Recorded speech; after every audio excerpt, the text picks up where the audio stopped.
मेरे साथ भगवान है। आप यहाँ बैठे हैं तो भी भगवान आपके साथ में है। मैं बोल रहा हूं तो क्या मैं बोल रहा हूं? अब मैं बोल रहा हूं, अब वो बोलने वाला जो बोल रहा है और ये देह है, ये दोनों अलग है। ये देह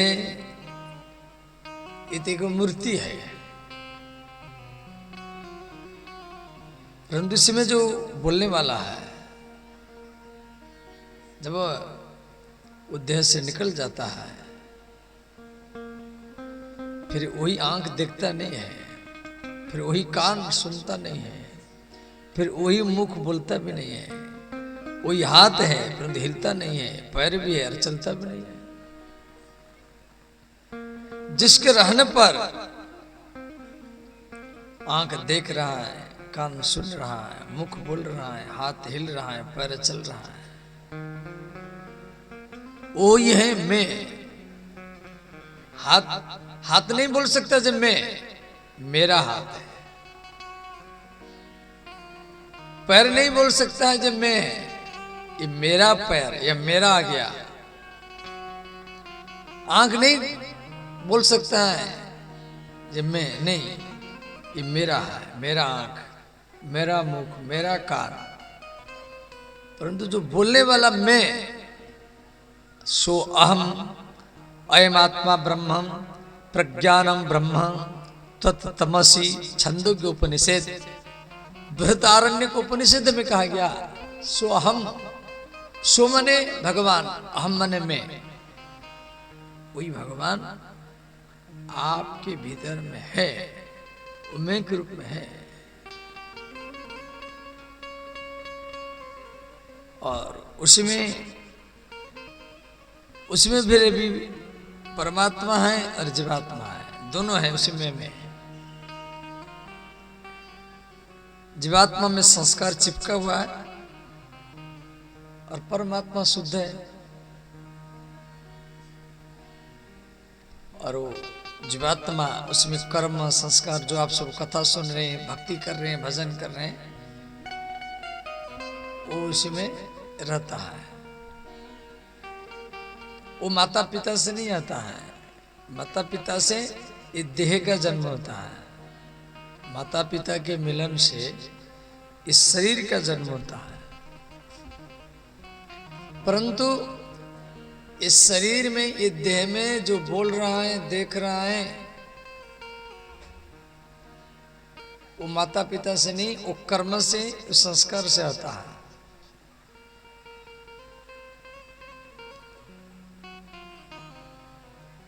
उसको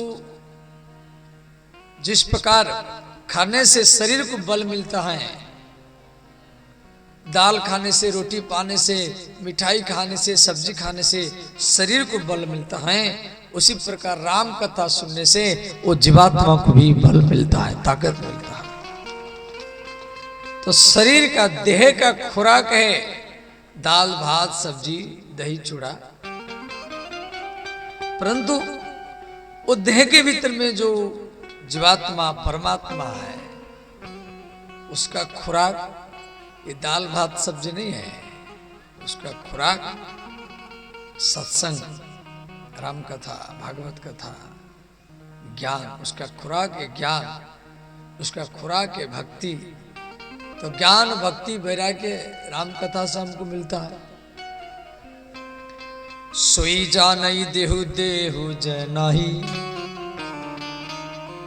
तो हम भगवान को कैसे जानेंगे? न कोई जानने वाला का संगत करना पड़ेगा।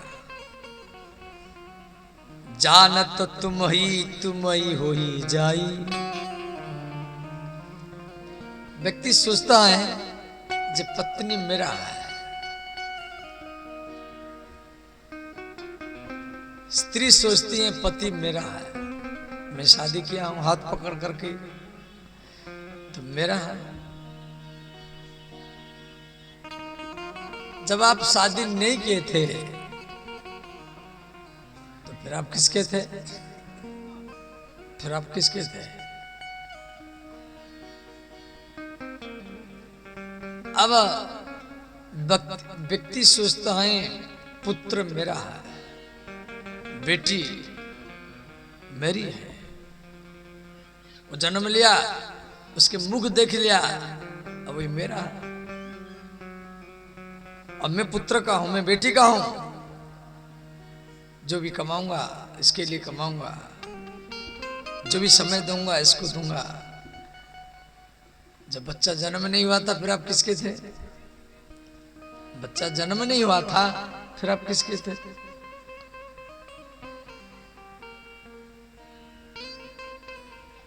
देखो, ना आप स्त्री के हैं, ना आप पति के हैं, ना आप बच्चों के हैं, ना आप घर वालों के हैं। आप केवल केवल जहां भी रहे, जैसे भी रहे, आप केवल राम के ही हैं।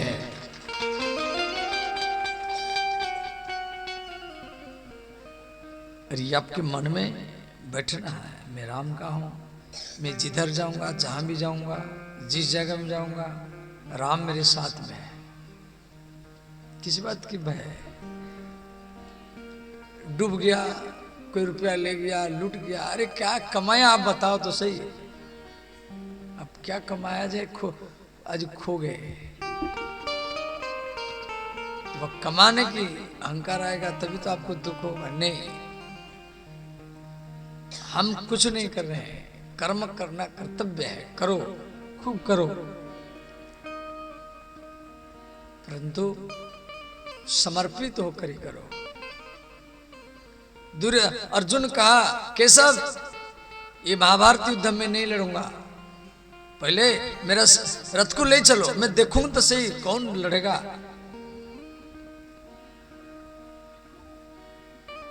सेनेर उभयर मध्य, एक तरफ पांडव है, एक तरफ कौरव है। अर्जुन का, केशव द्वारिकानाथ मेरे रथ को दोनों सेनाओं के बीच में ले खड़ा कर दो। भगवान क्या किए? अर्जुन के रथ को लेकर के दोनों सेनाओं के बीच में खड़ा कर दिए।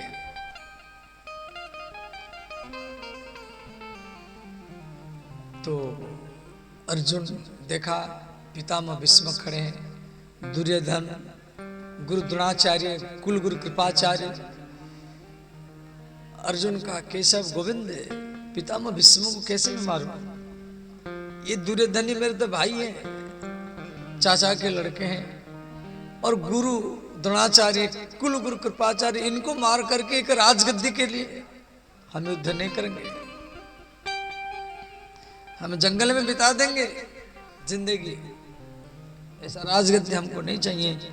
जिस युद्ध में मुझे गुरु को मारना पड़े, भाइयों को मारना पड़े, अपनी पितामह दादा को मारना पड़े, कुल गुरु कुल पुरोहित को मारना पड़े, हम युद्ध नहीं करेंगे। पर भगवान उसी दोनों सेनाओं के बीच में मात्र 2 घड़ी में 700 श्लोक में गीता का ज्ञान दिए। देखो, इधर पांडव खड़े हैं, उधर कौरव खड़े हैं, दोनों अब लड़ाई होगा, दोनों के बीच में कृष्ण अर्जुन है।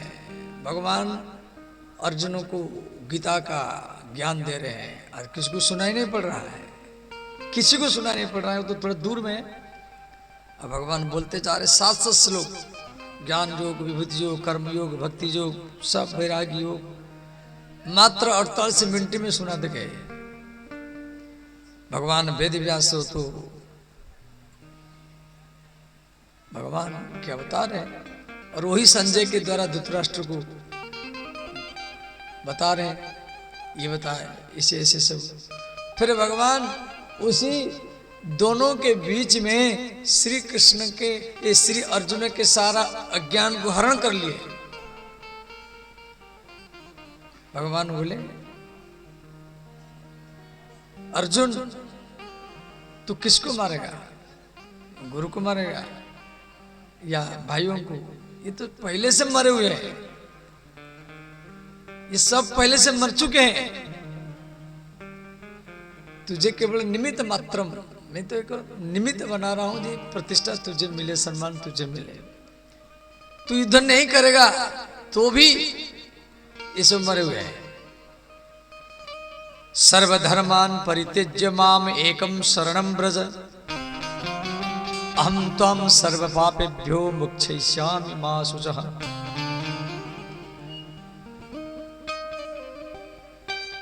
तो भगवान सब करते हैं।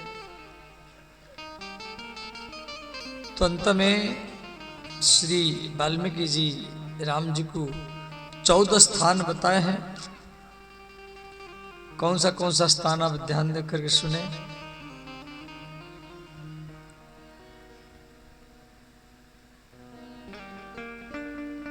पहला स्थान राम जी को वाल्मीकि जी कह रहे हैं, जिनके भवन समुद्र समान,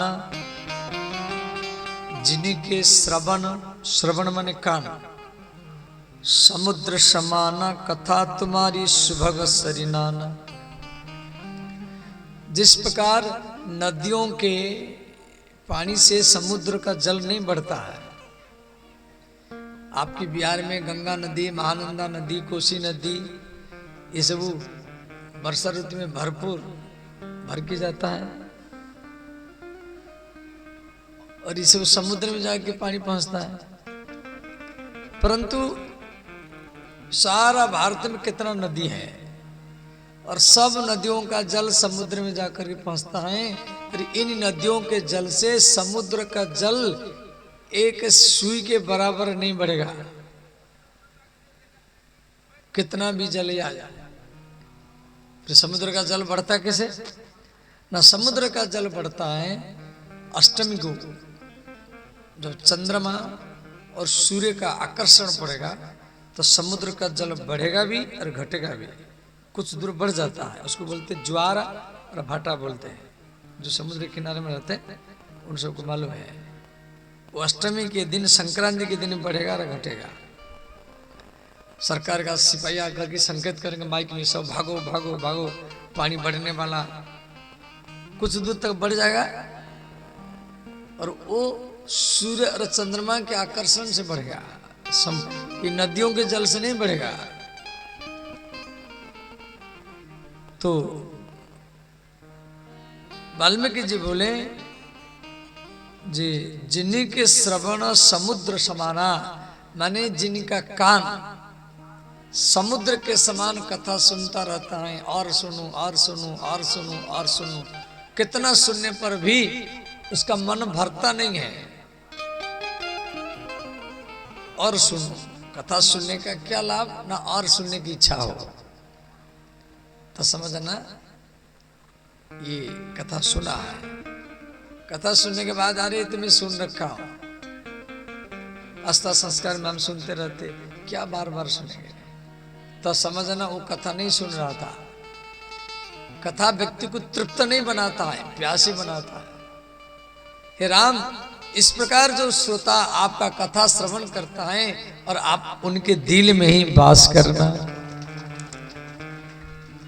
जो रामचरितमानस के प्रत्येक चौपाई में, पन्ना में अक्षर के रूप में विराजमान है, और वही राम बोलने वाला के शब्द के द्वारा आपके कान में प्रवेश करते हैं। राम जी शब्द के द्वारा, जो पुस्तक में अक्षर के रूप में विराजमान है, और वही शब्द के द्वारा आपके कान में प्रवेश करते हैं और आपके दिल में जाके बैठते हैं। तो आप बैठे बैठे क्या करेंगे, जैसे आप यहाँ बैठते हैं तो झाड़ू लगाते हैं, जब भाई यहाँ आपको बैठना है तो झाड़ू लगाएंगे। तो राम जी जब आपके दिल में बैठेंगे, उसमें झाड़ू पकड़ेंगे, आपके दिल में जितना गंदगी है, काम क्रोध लोभ मोह माया, जितना कचरा है वो सबको ही साफ ही कर देंगे। सिर्फ इतना है, यदि आप राम कथा में बैठेंगे तो राम जी आपके दिल में भी बैठेंगे।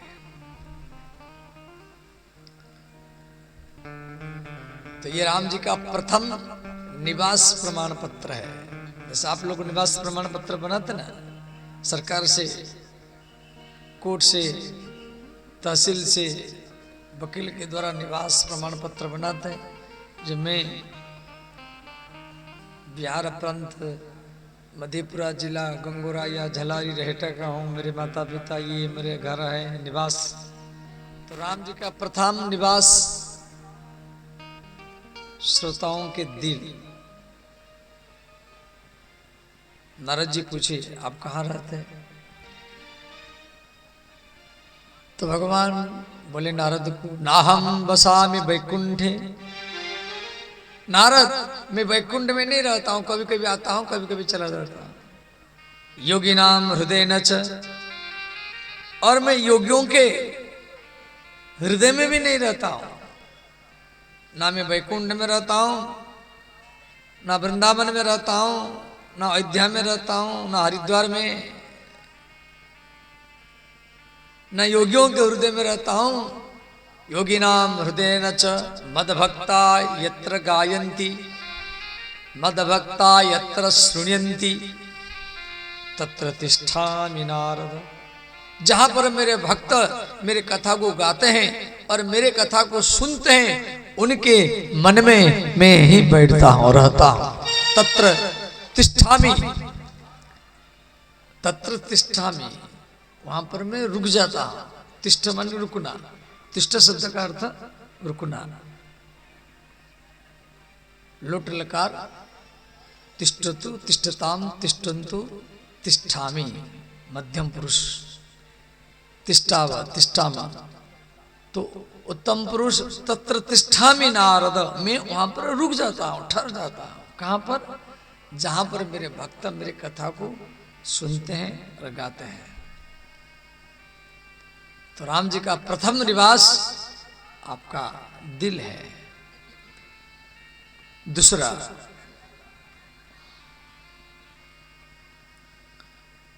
भरहि निरंतर होहि न पूरे,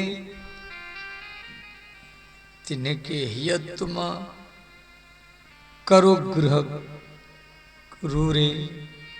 लोचन चातक जिन्हि करी राखें, रही दर्श जलधर अभिलाषे। जो आपका दर्शन करता है, कभी आप जाते हैं देवघर, वृंदावन, बांके बिहारी, कभी अयोध्या में कनक बिहारी, आप दर्शन करते हैं बड़े बड़े मंदिर में ठाकुर जी। तो ठाकुर जी दर्शन करने के लिए आप जाते हैं, पहले ठाकुर जी को दर्शन करना, फिर उसके बाद में भगवान को दर्शन करने के लिए आए हुए व्यक्तियों का भी दर्शन करना। जो जो भगवान को दर्शन करने के लिए वृंदावन गए हैं, उनको भी दर्शन करना। तो देखना, कोई रो रहा होगा, कोई ध्यान में, कोई हाथ उठा करके नाच रहा होगा, कोई दीवार की सहारा में, खम्बा की सहारा में, ध्यान में, या कोई लुढ़कता होगा, प्रणाम करता होगा। तो उनके भाव को भी दर्शन करना, और जो भाव आपको अच्छा लगता है उनके भावों को दर्शन करना, और जो भाव आपको अच्छा लगता है उसी भाव को आप मन में बैठा लेना। फिर उसी भाव में आप वृंदावन में जाकर के बांके बिहारी जी को दर्शन करना। फिर देखना आपको नया बांके बिहारी ही दर्शन मिलेगा। पहले डायरेक्ट दर्शन करना, फिर भक्तों के भाव में अपने मन को डुबा करके फिर दूसरी बार दर्शन करना। आपको एक नया भगवान दिखाई देगा। समझ गए? बहुत व्यक्ति जाते हैं गर्मी के समय में वृंदावन अयोध्या जाते हैं, वो तो बस से उतरते नहीं है। बस में एसी का बस है, गाड़ी एसी का है, अरे वही पत्थर का मूर्ति है, क्या देखेंगे, यहीं से प्रणाम कर रहे हैं। चलो, घूमते घूमते थक गए, अब चलो यहीं से हम प्रणाम कर ले, चलो आगे चलो। इस तरीके से दर्शन करने से नहीं होगा। समझ गए? वो भी होना चाहिए, भाव तो होना चाहिए, परंतु वहां सामने जा करके फिर वो भाव में भावित होकर के दर्शन करना है। कैसा रंग है भगवान, सुंदर शरीर है, चित्तवन मटकन हसन रोदन चलन मुस्कान, भगवान के मुस्कान, भगवान के चलन, भगवान के घुंघरारी केस, कजरारी आँख, राम है तो धनुष बाण, कृष्ण है तो श्री बंसी, शिव है तो त्रिशूल, एक एक अंग का दर्शन करना, फिर वो रूप को मन में बैठा लेना, फिर गाड़ी में चलते रहना, फिर मन में ध्यान करते रहना। भगवान का दर्शन भी 3 प्रकार के हैं। एक है प्रत्यक्ष दर्शन, माने सामने जाके दर्शन करना। दूसरा है अनुभव दर्शन, आंख बंद करके दर्शन करना, मैंने जो रूप देखा उसको आंख बंद करके भीतर में देखना है, उसको बोलते अनुभव दर्शन। और तीसरा है शाश्वत दर्शन। शाश्वत दर्शन क्या है? भगवान के दर्शन करने के बाद में फिर उसको मन में बैठा करके ध्यान में दर्शन करना। फिर शाश्वत आपके अगल बगल में जितना जीव है, माता पिता भाई बहन पत्नी स्त्री बाल बच्चे अड़ोसी पड़ोसी, आपके अगल बगल में दुकान बाजार जितना है, फिर उनमें भी वो राम को बैठा करके फिर उनमें भी राम को दर्शन करना है। ये सब राम है, विरोध करने वाला राम, प्रेम करने वाला राम, खिलाने वाला राम, निंदा करने वाला भी राम। इस प्रकार मन में बैठा लेना, वही व्यक्ति अनन्य होता है। अनन्य भक्त किसको बोलते हैं? ये नहीं जे मैं राम के बिना किसी मंदिर में नहीं जाऊंगा, मैं शिव जी का उपासक हूं, मैं कृष्ण का दर्शन करने के लिए क्यों जाऊंगा, मैं देवी मैया का दर्शन करने के लिए क्यों जाऊंगा। कुछ लोग ऐसे सोचते हैं, ये अनन्यता नहीं है। अनन्य भक्त अन्य आश्रयाणाम त्याग इति अनन्यतः। जिसको आप सर्वे सर्वा मानते हैं, कृष्ण को, राम को, देवी मैया को, हनुमान को, उन हनुमान को यदि आप हनुमान को सर्वे सर्वा मानते हैं, मैं हनुमान का भक्त हूं, वो हनुमान को भी अपनी अगल बगल में जितना व्यक्ति है उनमें देखना, राम में भी हनुमान को देखना, कृष्ण में भी देखना, शिव में देखना, भैरव देवता में देखना, गणेश जी में देखना, और अड़ोसी पड़ोसी जीव जंतु कुत्ता बिल्ली पशु पक्षी सब में हनुमान को देखना, तभी उसको अनन्य व्यक्ति माना जाएगा। फिर कैसे हनुमान जी आपके पास नहीं आएंगे? उनको आना ही पड़ेगा, क्यों नहीं आएंगे? आप जहां चाहेंगे वहीं आएंगे। ये आपको इस प्रकार अभ्यास करना है। कुछ लोग होते हैं हनुमान के, अब उनको राधा कृष्ण के मंदिर में ले लिया गया तो सोचते हैं हमें राधा कृष्ण के भक्त नहीं, हमें यहाँ क्या करेंगे। ऐसा नहीं, वही हनुमान है, वही कृष्ण, वही राम है, वही शिव है, वही दुर्गा मैया है, वो सब कुछ है। तो वो आपका भक्ति मजबूत होगा। मन में कभी ये नहीं आएगा जे अरे हम कौन सा देवता को पूजा करेंगे, हिंदू धर्म में तो इतना देवता है, हम किस किस को पूजा करेंगे। फिर ये जो मन में कभी कभी खटकता होगा आपको, जितना देवता है कहाँ कहाँ पूजा करेंगे, किसका पूजा करेंगे, और इस तरीके से आपको आदत डालना पड़ेगा। फिर मन में ये जो द्वंद्व है फिर धीरे धीरे मिट जाएगा। वैसे तो बहुत व्यक्ति तो हमारे पास आकर प्रश्न करते, बाबा हम किसका पूजा करेंगे, समझ नहीं पा रहे, और इसी संशय में बेचारे रह जाते हैं, फिर बूढ़े होते और मर जाते हैं। क्यों? और धर्म में इतना देवता नहीं है। मुसलमान में तो कोई स्त्रियों की पूजा होता नहीं है, किसी मंदिर में कोई स्त्री का मूर्ति नहीं मिलेगा।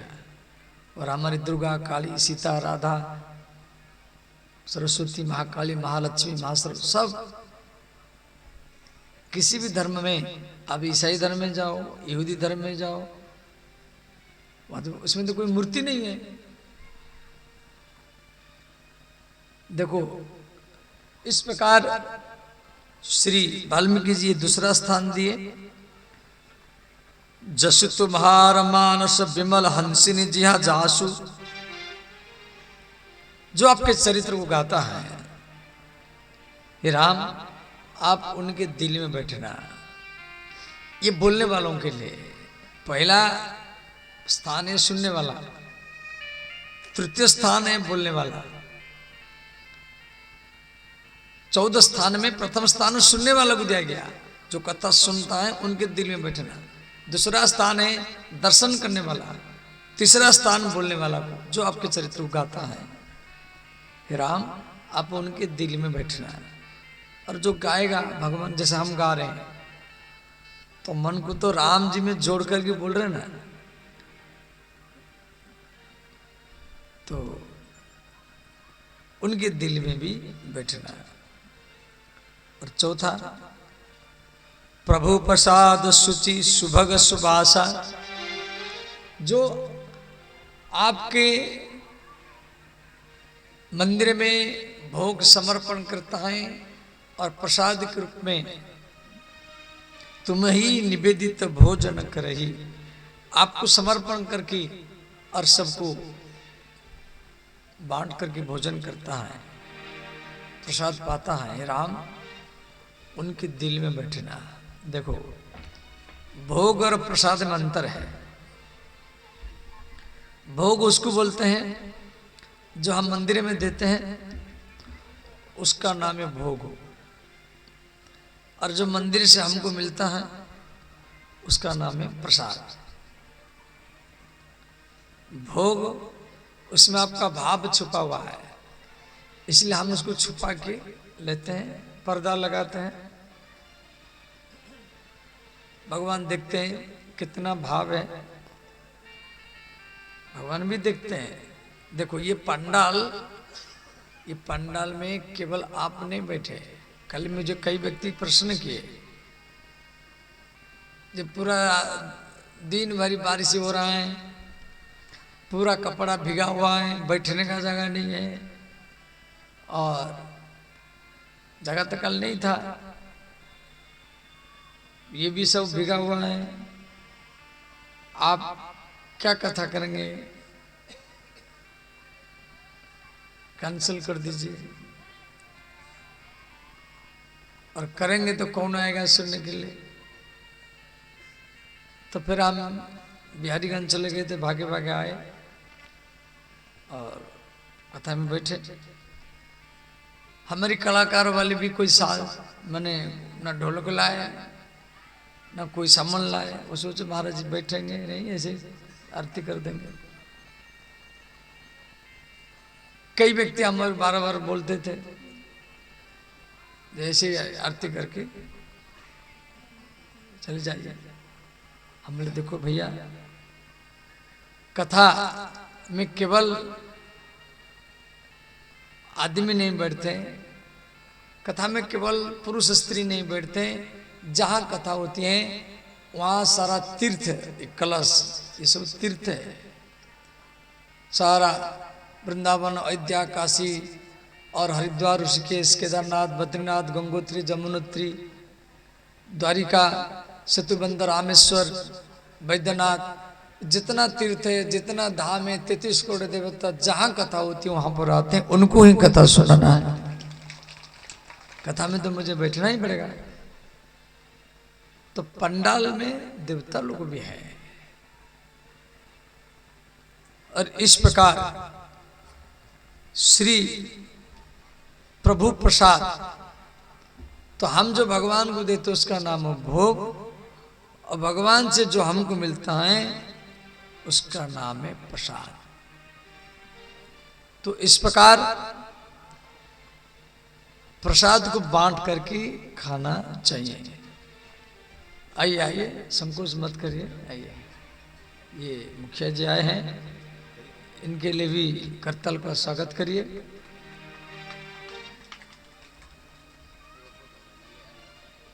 तो ध्यान देना, इधर आओ आओ आओ, जाओ।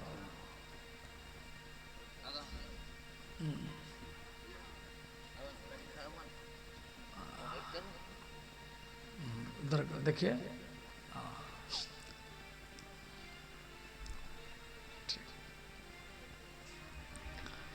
तो ध्यान देना। तो भोग और प्रसाद, प्रसाद को जितना बांटेंगे इतना आपका धन बढ़ेगा। प्रसाद को अकेला खाना नहीं है। आपको प्रसाद मिला और आप प्रसाद को लेके बच्चों को दो, पति को दो, पत्नी को दो, अड़ोसी पड़ोसी को दो। जितना प्रसाद को बांटेंगे, प्रसाद कौन है? प्रसाद में ऐसा भाव नहीं रखना है जी हलवा है या चिनोरी है, ये केला है, नहीं। जिसी का प्रसाद है, जैसे राम कथा चल रहा है तो प्रसाद ही राम है। प्रसाद हलवा नहीं है, प्रसाद मूंगफली नहीं है, प्रसाद ही राम है। ये भाव पहले रखना पड़ेगा। ये स्वयं राम ही प्रसाद के रूप में मुझे मिले हैं। और वो प्रसाद को जब आप बांटेंगे अगल बगल में, जगत इतम रामम, सब राम का स्वरूप है, सबको बांटते जाएंगे तो उसको राम जी का ज्यादा कृपा मिलता है।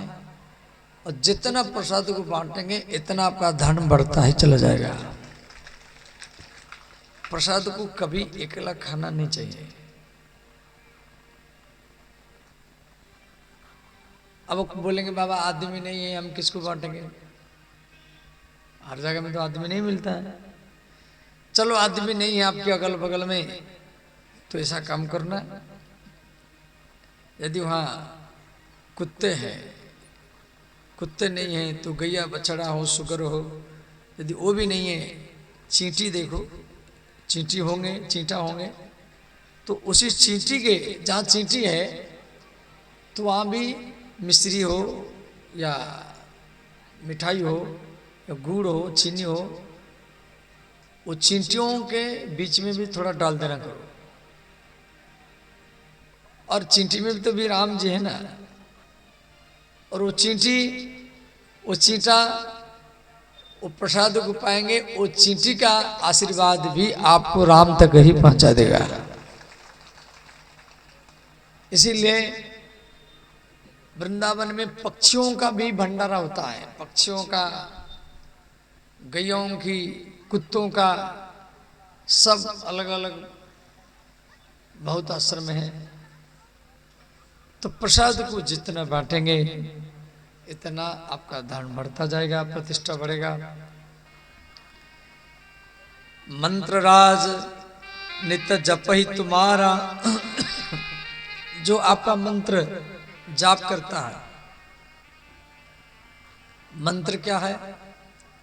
मनना तत्रायते इति सा मंत्र, जिसका मनन करने से जो आपका रक्षा करे उसको बोलते मंत्र। मंत्र, अब आप गुरु जी आपको मंत्र दिया, मान लो ओम नमः भगवते वासुदेवाय या ओम नमः शिवाय मंत्र दिया कान में, या राधा राधा राम या ओम विष्णवे नमः, कोई सरस्वती तो एम सरस्वती नमः, गणेश का गुम गणेशाय नमः, वरुण का मंत्र बम वरुणाय नमः, हनुमान का मंत्र हम हनुमत नमः। अब आप सोचेंगे अरे ये तो हम पहले से जान रखे, ये तो हम पहले से जान रखे, ये तो किताब में है, इसमें कौन सा नया मंत्र गुरु दे दिया? फिर इस प्रकार भावना से मंत्र आपको लाभ नहीं देगा। मंत्र मूलम गुरुर्वाक्यम। देखो कोई भी संत या गुरु जब आपके कान में मंत्र देता है तो उसके नाभि से, मूलाधार चक्र से हवा धीरे धीरे नीचे से ऐसे ऊपर उठेगा, फिर हृदय में दे करके हृदय चक्र, फिर कंठ चक्र दे करके मुख से फिर वो हवा आपके कान में प्रवेश करेगा। मंत्र किताब में है, रिकॉर्ड में है, यूट्यूब में है, इंस्टाग्राम में है, परंतु जो गुरु मंत्र को मूलाधार चक्र से नाभि चक्र देकर के हृदय चक्र की आवाज भी 4 प्रकार के है, परा पसंदी बैखिर मध्यमा, और वो हवा जब उसके हृदय देकर के आपके कान में प्रवेश करेगा तो हृदय में भगवान का चरण है, उस चरण को स्पर्श करके जब वो हवा आपके कान में प्रवेश करेगा उसकी प्रधानता है, और वो किताब से नहीं मिलेगा, वो टेप रिकॉर्ड इंस्टाग्राम यूट्यूब से नहीं मिलेगा। और मंत्राधीन देवता, देवता मंत्र के अधीन है। इस प्रकार मंत्र मध्य स्थितो मन, मन मध्य स्थितो मंत्र, माने मन को मंत्र में डुबा देना है और मंत्र को मन में डुबा देना है। जब दोनों एक हो जाएगा तो उस स्थिति का नाम है जाप। तो मंत्र राज उदित जप ही तुम्हारा, हे राम, जो हरदम देखो कोई व्यक्ति राम राम राम राम राम जप कर रहा है, या राधा राधा राधा जप कर रहा है, या नमः शिवाय मंत्र जप कर रहा है, और आप उसके मुख देख लिया, मंत्र जाप कर रहा है, आंख बंद कर रहा है, आंख खोल कर रहा है, कैसे भी कर रहा है, और उसके जाप करता हुआ मुख को आप दर्शन कर लिया तो आपका सारा दिन ही मंगल ही हो जाएगा।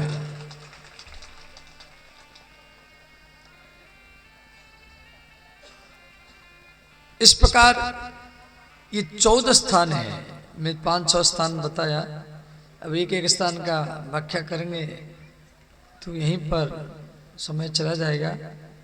अब ध्यान देना, हमको श्री राम भरत का मिलन करना है, तो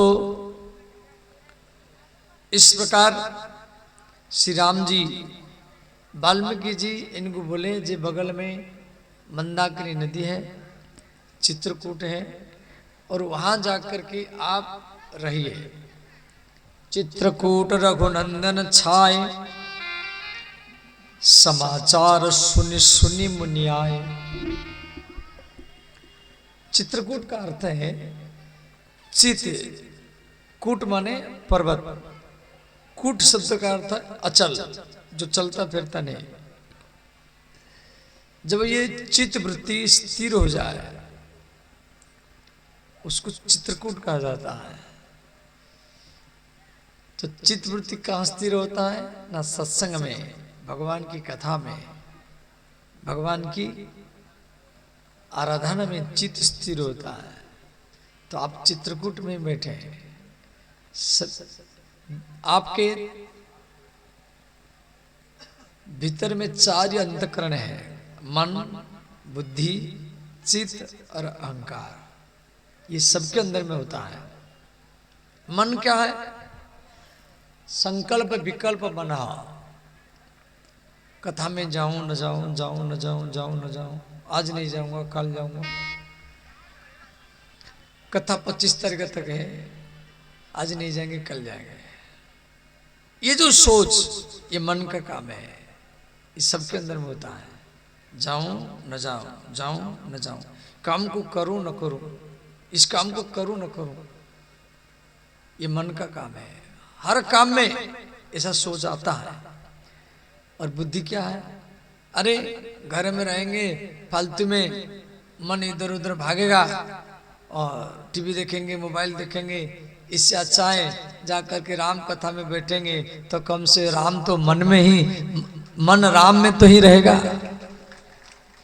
ये बुद्धि का काम है। तो जब मन स्थिर हो जाता है तो मन कैसे स्थिर होगा?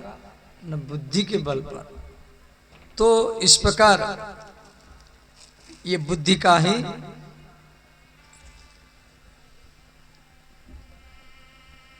बोले श्री भक्त वत्सल भगवान की जय। तो मन समझ गए, इस काम को करूं न करूं, जाऊं न जाऊं ये मन का काम है। बुद्धि का काम क्या है? घर में रहूंगा तो इधर उधर मन भागेगा, इससे अच्छा है कि भगवान की कथा में बैठ लूं। ये बुद्धि का काम है, ये मुझे काम करना है। तो इसलिए मन सबसे बड़ा शत्रु आपका मन है, सबके अंदर में बैठा है। इसलिए मन से कोई काम नहीं करना है, बुद्धि से काम करना है। बुद्धि क्या है? जब मन में जब निर्णय होगा मुझे ये काम करना है।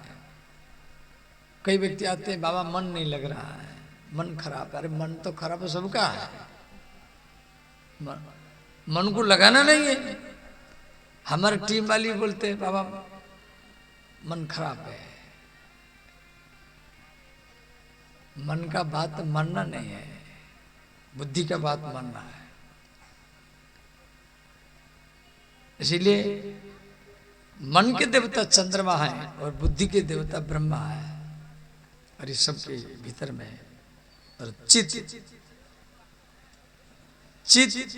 चित्त के देवता भगवान विष्णु है और अहंकार के देवता महादेव है। यार ये चार देवता आपके अंतःकरण में, सबके अंतःकरण में हरदम रहते हैं। अब आज देखो कैसा लड़ाई चल रहा है। ये तो सिर्फ अहंकार का लड़ाई है ना। कहा ट्रम्प वो किसी राष्ट्रपति को उठा के ले गया, किसको B2 बमर से उसको मार ही दिया। और कहाँ इजराइल, कहाँ ईरान, सिर्फ अहंकार का टकराव है, और उसमें आम जनता मर रहे हैं।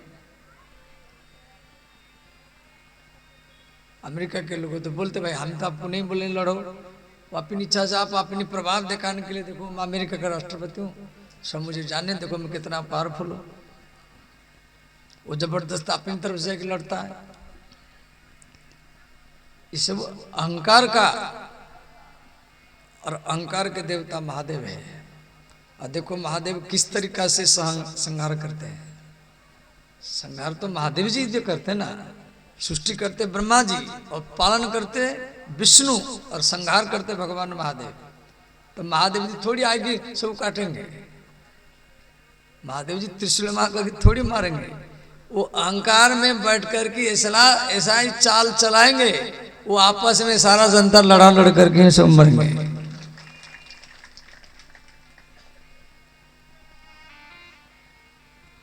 और तो इस प्रकार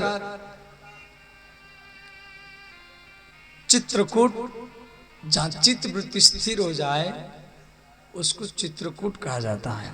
चित्रकूट रघुनंदन छाए, भगवान राम चित्रकूट में पहुंचे। बड़े बड़े ऋषि मुनि आए, इनकी स्वागत किए। उसके बाद में श्री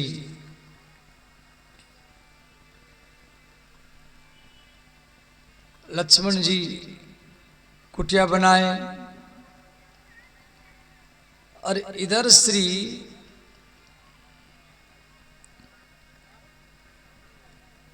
सुमंत जो राम जी को लेकर गया था, वो गंगा के किनारे तक गया था। गंगा के किनार जब केवट के द्वारा राम लक्ष्मण सीता और निषादराज गंगा को पार कर लिए, तो वहीं से सुमंत रथ को अयोध्या की तरफ वापस किया। और रास्ता में जब ये तमसा नदी के किनारे में पहुंचा, तो वहां पर कुछ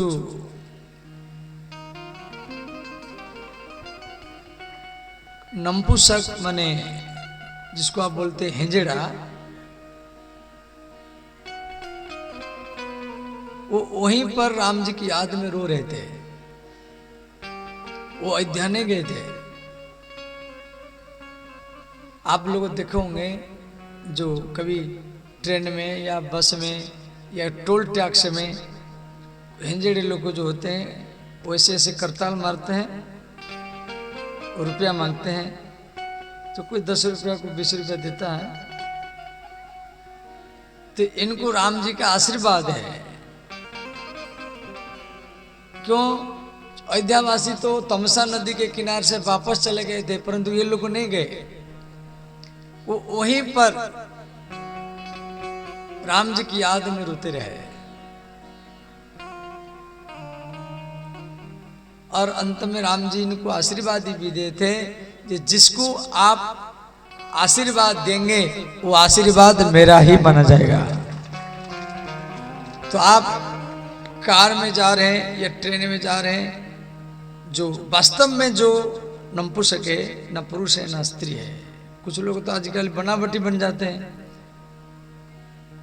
और जो क्लिब है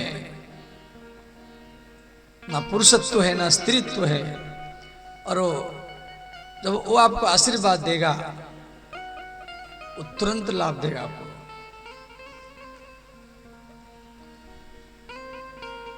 इनको भी कुंभ में इनका भी लगता है माने खलसा।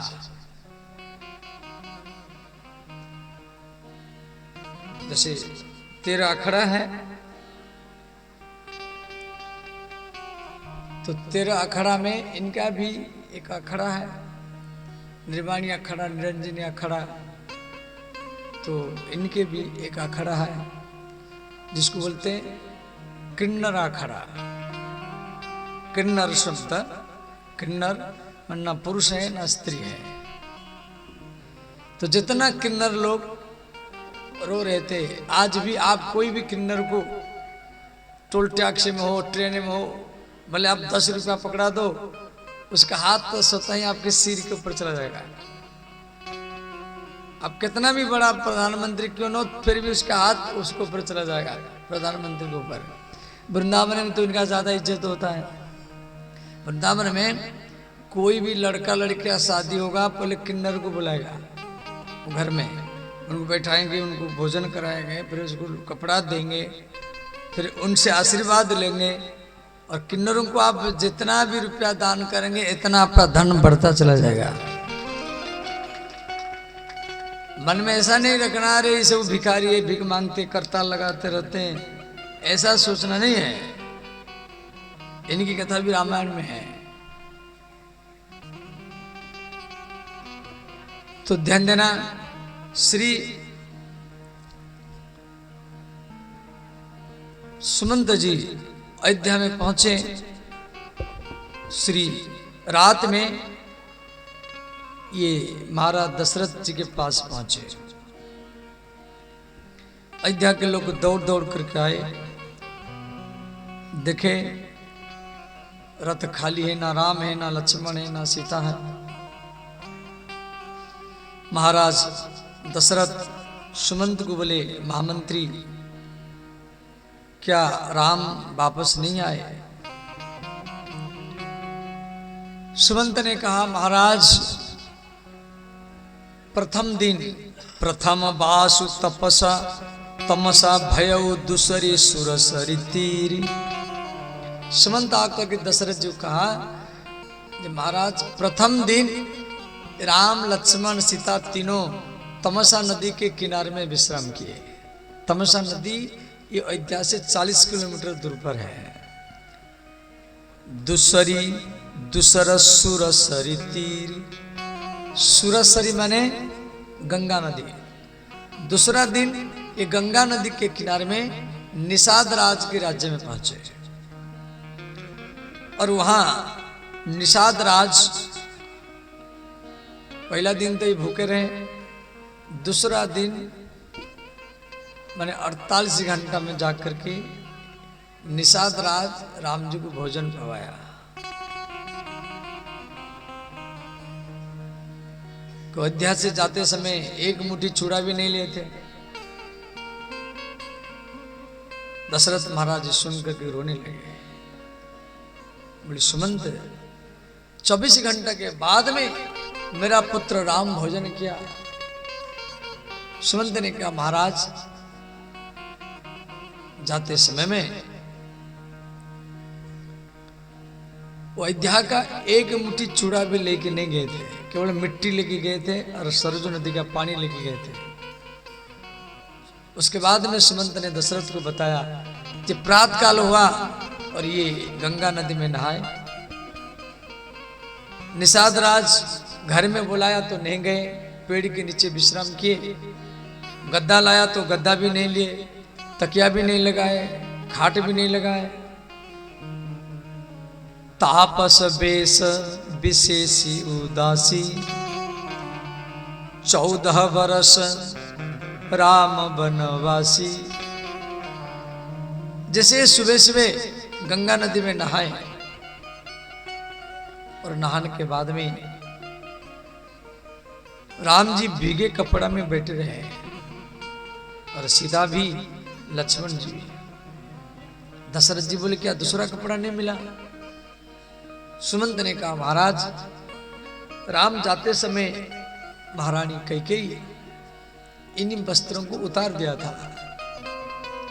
मुनिपट भूषण भाजनानी, गेरुआ वस्त्र लाकर के राम लक्ष्मण सीता को दिया था और कहा था कि राम ये जो मुकुट है, कुंडल है, इसे उतार दो।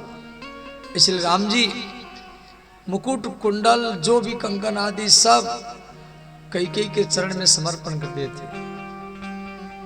मुनिपट भूषण भाजन आनी, मुनिपट, मुनि माने तपस्वी, साधु लोग जो कपड़ा पहनते हैं वही गेरुआ कपड़ा राम लक्ष्मण सीता, और वो भी एक जोड़ी। ये नहीं हम जा रहे हैं तो दूसरा जोड़ी कपड़ा लेके चले जाए। आप भी जाते हैं पटना दिल्ली तो 2-3 जोड़ी कपड़ा तो लेके जाते हैं ना, परंतु राम जी दूसरा कपड़ा भी लेके नहीं गए। वही एक ही वस्त्र में गंगा में नहाए तो भीगे हुए बैठे रहे। और कोई भी नहाने के बाद में सिर पर तेल लगाता है, कंघी लगाता है, शीशा में अपना मुख देखता है तो राम देखे शीशा नहीं, कंघी नहीं, तेल नहीं। तो निषाद राज को बोले मित्र थोड़ा सा बट वृक्ष का दूध ला। निषाद राज बरगद पेड़ के पत्ता को तोड़ करके दूध इकट्ठा किया, एक कटोरी में दूध को ला करके राम जी को दिया। राम जी लक्ष्मण को बोले भैया लक्ष्मण 14 वर्ष वन में रहना है, ये तेल, ये कंघी, ये शीशा, ये कहां से आएगा? अब ये बाल को, केस को जटा बना दिया जाए। तो राम जी पहले लक्ष्मण के केस को जटा बनाए अपने हाथ में, उसके बाद में अपने बाल में वो बरगद पेड़ के दूध को डाल करके अपने बाल को जटा बनाए। हो तो प्रात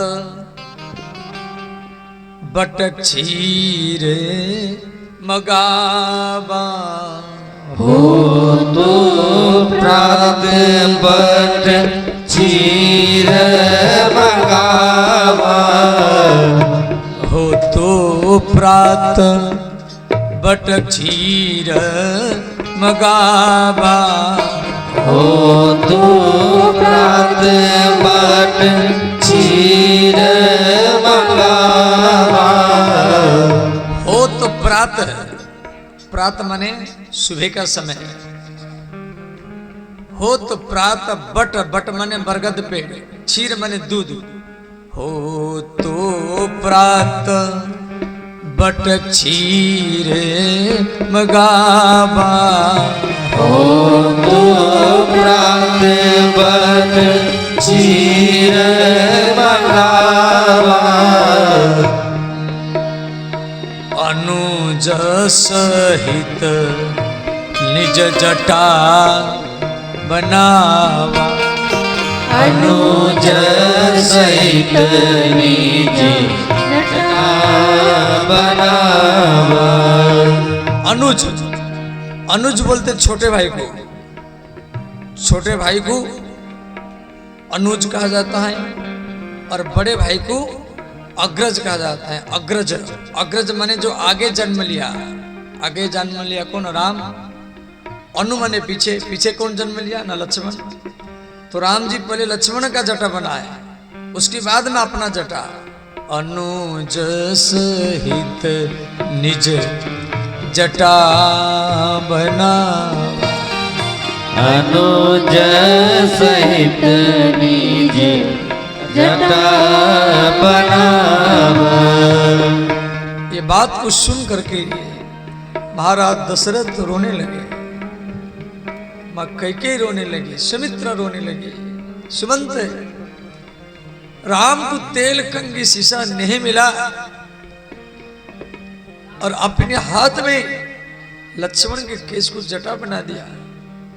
अनुज सहित निज जटा बनावा, अनुज सहित निज जटा बनावा।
श्री महाराज दशरथ सुनकर के रोने लगे। सुमंत को बोले, सुमंत, मेरा पुत्र राम, लक्ष्मण, सीता ये जमीन पर शयन किए। सुमंत ने कहा, महाराज, निषाद राज तखत लाया, गद्दा लाया, विस्तार लाया। पहले तो निषाद राज अपने घर में बुलाया तो राम जी नहीं गए, और जब नहीं आए तो उनके लिए गद्दा तकिया लाया तो राम जी गद्दा ऊपर नहीं सोए, जमीन पर सोए। सिर के नीचे लगाने के लिए तकिया नहीं होने के कारण एक ईटा श्री राम जी सिर के नीचे लगाया। तो ये सब सुनकर के दशरथ महाराज मन में रोने लगे। जो मेरा पुत्र राम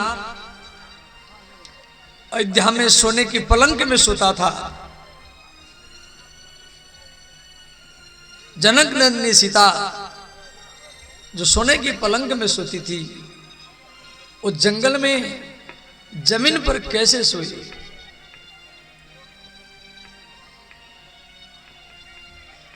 नहाने के बाद में पहनने के लिए कपड़ा नहीं है और गीले कपड़ा पहन करके वो दिन भरी रहे। ये सब सुन करके दशरथ महाराज रोने लगे, मां कौशल्या भी रोने लगी, सुमित्रा, अयोध्यावासी। उसके बाद में महाराज दशरथ के बगल में कौशल्या बैठी हैं, सुमित्रा भी बैठी हैं। तो दशरथ जी कौशल्या को बोले, महारानी, तापस अंध साप सुधी आई। दशरथ जी को श्री अंधमुनि का याद आया। श्री श्रवण कुमार के पिता यज्ञदत्त और माँ शर्मा। श्रवण कुमार के पिता का नाम यज्ञदत्त और माँ का नाम है शर्मा। दोनों अंधे थे, दोनों अंधे थे। तो श्रवण कुमार अपनी अंधे माता पिता को लेकर के संपूर्ण तीर्थ करवाए। और जैसे अयोध्या में पहुंचे तो रात का समय था, तो अंध मुनि यज्ञदत्त और अंधी माता शर्मा श्रवण कुमार को बोले, पुत्र हमको प्यास लग रहा है। अयोध्या के बारे में हम हर पुराण में सुने हैं, और यहाँ के राजा दशरथ है, रात का समय है, इसी पेड़ के नीचे बिता देंगे। हमको प्यास लग रहा है, जाओ जल कहाँ से लाओ। तो बगल में सरजू नदी है, अयोध्या में सरजू नदी है,